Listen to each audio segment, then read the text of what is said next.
So Indian education system may look like a prison to you, and I may or may not agree with you, but one thing is certain, it's not the place it's meant to be. मतलब just think of the word education. It is such a positive word. You learn, you experience, you enjoy and you grow, but only in theory.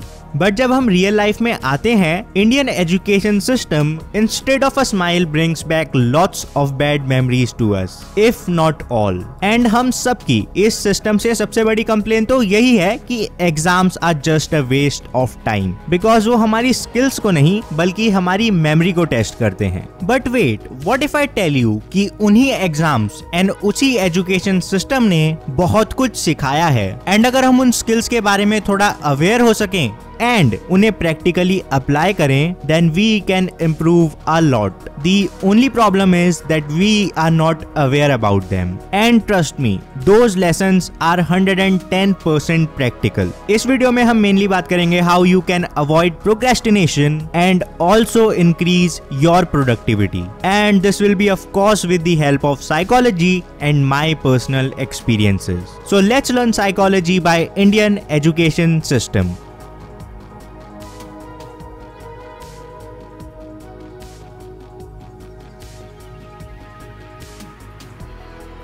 Okay, सो पिछले एक महीने में I could make only 5 to 6 videos, that is approximately 5 to 6 days for one single video. But जब मेरा 20 day challenge चल रहा था, 5 से 6 दिन में तो मैं 5 से 6 वीडियो बना देता था। And you know what, even though उस चैलेंज के time I brought down the time for making one video from around 5 to 6 days to a single day, quality में कोई कमी नहीं आई। And this is exactly what Parkinson's law states, that is work expands so as to fill the time which is available for its completion.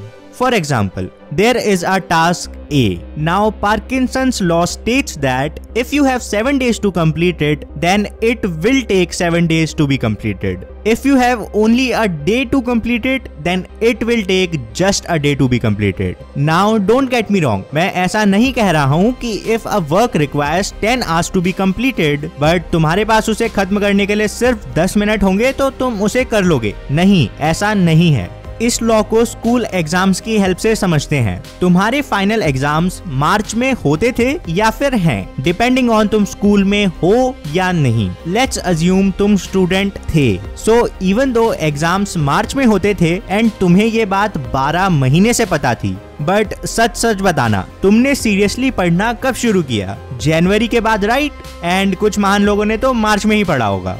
So what that means is कि वो काम actually सिर्फ कुछ महीनों का ही था, but still you used all 12 months. अब देखो, reasons कुछ भी हो सकते हैं, like you were not focused enough, you procrastinated, you delayed the work or anything else. But the point is, तुमने एग्जाम की प्रिपरेशन एंड में ही की। You evaluated how much time do you have and not how much time do you need. And ये have and need का difference is what Parkinson's law describes. And ये law हम सब ने जाने या अनजाने में स्कूल में ही सीखा है, but maybe we are not aware enough. इसी बात पर मुझे एक बहुत ही प्रैक्टिकल कोट याद आता है, if you wait until the last minute, it really takes only a minute to do. Now before I tell you the ways to tackle it, let's talk about ये लॉ आया कहाँ से। Probably 1955 was the first time जब Parkinson ने Parkinson's law के बारे में सबसे पहले द इकोनॉमिस्ट में एक आर्टिकल लिखा था। That article talked about how the number of officials were increased between 1914 and 1928, but उनका output more or less same ही रहा। Or to better phrase it, the work was unrelated to the number of officials working.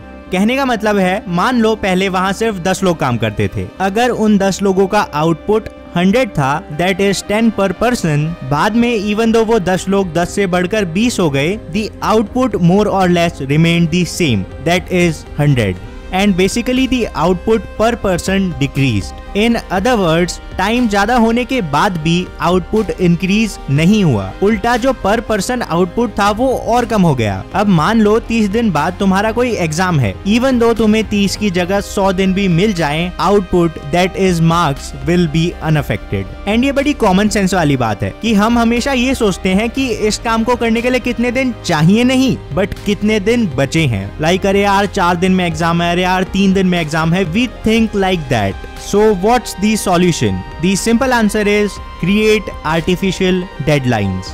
For example, I created this 30-day challenge. Now I don't really have an option except to create a full video per day. The solution is simple but not easy.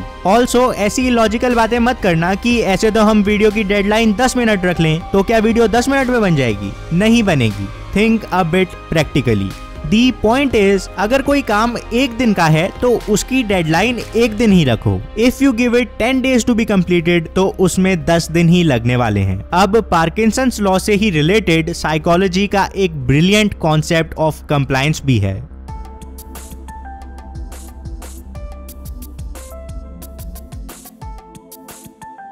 The deadline technique. Deadline technique works on the scarcity principle, and the scarcity principle is built upon the fear of missing out. Let's see how you can use this technique. मान लो तुम्हें कोई एक $100 का product बेचना है, but your customer is not able to decide.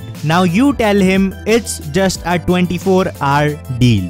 Now I'm not saying कि अब वो तुम्हारे प्रोडक्ट को लेगा ही, because ये कोई मैजिक ट्रिक नहीं है, but chances may increase. इसका परफेक्ट एग्जाम्पल है नापतोल के एड्स। याद करो कि उनके एड्स कितने एग्रेसिव थे कि सिर्फ 4 घंटे बचे हैं फॉर दिस डील, सिर्फ 2 घंटे बचे हैं for this deal. And the funny thing is, वो डील डेली वापस भी आ जाती थी, but still it work. People bought their products. And सिर्फ नापतोल ही नहीं, इस स्कैरसिटी प्रिंसिपल को तो लगभग हर कंपनी एक्सप्लॉइट करती है। Amazon का the great Indian festival, Flipkart का big billion day, all are the examples of the deadline phenomenon कि या तो तुम इस डेट तक कुछ सामान ले लो, otherwise you are going to miss that fantastic deal. This is simply a phenomenon where you introduce a last date or time until which your proposal will be available. इससे लोगों को उस डेट तक डिसीजन लेना ही पड़ता है और they miss the opportunity. For example, let's create a situation. Pintu is an 18-year-old kid. उसके प्लान्स है कि वो पहले एक जॉब करेगा and then पैसे बचाकर he'll do some kind of business. But 10 years pass by.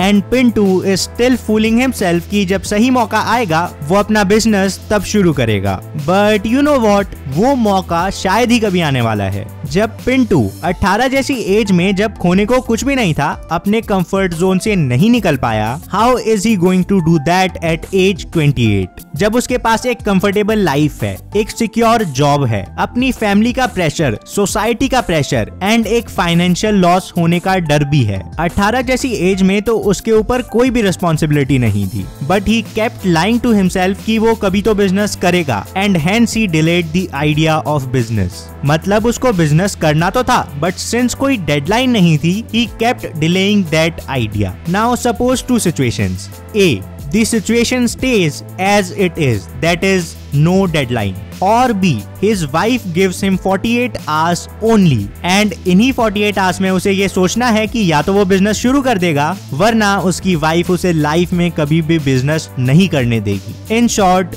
these 48 hours are his last opportunity. I know this whole situation is imaginary, but तुम अब सोचकर देखो, which case has a higher chance of him saying a yes? B, right? Why? Because the deadline forces him कि वो सिर्फ सोचता ना रहे बट कोई एक्शन भी ले और he misses out the opportunity. Parkinson's law भी कुछ ऐसा ही है। जैसे जैसे डेडलाइन पास आती है, you are forced to take action. वरना हम करना तो बहुत कुछ चाहते हैं, but we just keep on delaying it over and over again. The deadline forces you to take action.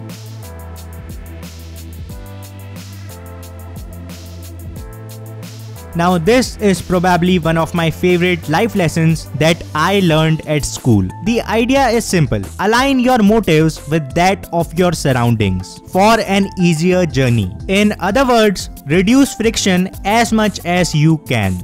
For example, if you want to become an entrepreneur, be among those people. अगर तुम job करने वाले लोगों के साथ रहते हो, they will make you believe that what you believe is not possible. If you want to take up a simple job, be among those kinds of people. अगर तुम entrepreneurs के साथ रहते हो, they will make you believe that what you aspire is too small. कि life एक ही है and तुम्हें कुछ बड़ा करना चाहिए. But since life has no inherent meaning to it, maybe तुम्हें सिर्फ एक simple लाइफ चाहिए. So stay with those kinds of people. With that said, don't get me wrong. मैं ऐसा नहीं कह रहा हूँ कि अपने से अलग माइंडसेट वाले लोगों से मिलो ही मत. No, because that is necessary too. You do need different perspectives. मान लो तुम बिजनेस करते हो and then one day you meet a person doing a simple job. You listen to him carefully and उसके बाद तुम एक conclusion पर आते हो that a simple job would make you much happier than being an entrepreneur. Or maybe not. But अगर तुम कभी दूसरे पर्सपेक्टिव को सुनोगे ही नहीं, you will be stuck. But अगर तुम्हें करना ही बिजनेस है तो कोई तुम्हें स्कूल में तो सपोर्ट करने नहीं वाला. वो तो यही कहेंगे ना कि मार्क्स लेकर आओ. They are more important than any other skill. Their motive is marks. If you align with them, you will be appreciated. If you don't, you won't be. What I would suggest is create an environment to support your motives, but don't stop the inflow of other perspectives too. It's simple. या तो गोल बदल दो वरना लोग ही बदल दो.